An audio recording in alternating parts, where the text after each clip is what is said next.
What in the world is going on, guys? Welcome back to Alex Ball Trades, where today we're making some string art.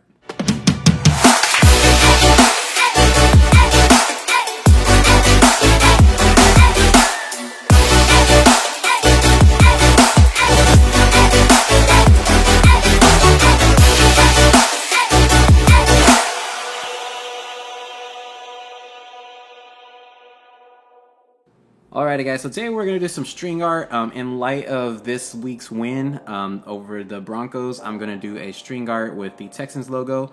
There are some things you do need to know. This is some painstaking, very time-consuming type of work here.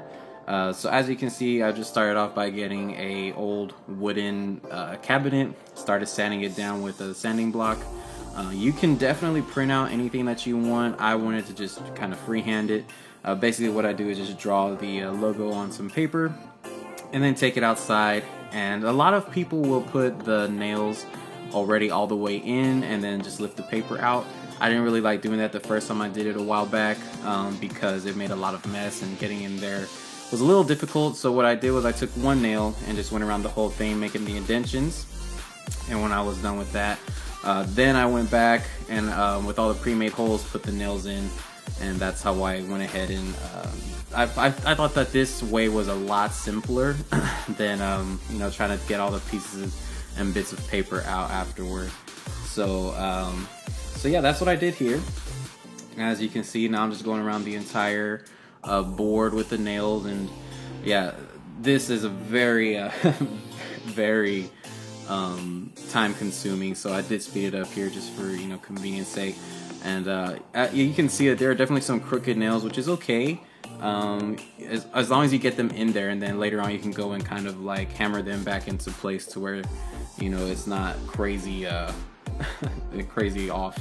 And then once you're done, you should be able to reminiscently see the logo or the design you're trying to make. So I did have blue and I did have red, but I kind of just wanted to do an all black kind of thing because I'm going to be spraying this later with some spray paint once it's all done to give it a little bit more an edgy pop and look to it. So you kind of want to start with the outlines that you're going to do first, and the logo, it has two separate parts, so I'm doing the left side first, which would traditionally be blue. And then you just kind of go crazy with it. After you do the outline, you just wrap them around as many times as you want till you get the desired look. And then with the Texas logo in particular, you want to be very careful with the star because you could cross over the star and then it doesn't look as clean. So be careful with that if that is something you're looking to do, or, you know, if you have something that is going to have negative space. Then I went ahead to the right side. And after all of that is done, I took it back outside and I got some spray paint. This is where I started bringing in the red and some blues. I put the first layer down a real light coat. Then I put some black over it to kind of give it some depth and some real cool, like, misting shadow type feel. And then I put another coat of red and then blue on top of that to make it pop even more. So once I was done with all of that, then as you see what I'm doing here, spraying my finger and then kind of flicking some paint onto the board to give it like this really cool splatter effect. So red splatters on the blue side, vice versa, and then some white. And then I just took a nail and put my signature there. And so that was kind of it. And it came out really cool. I really like the way that it did come out.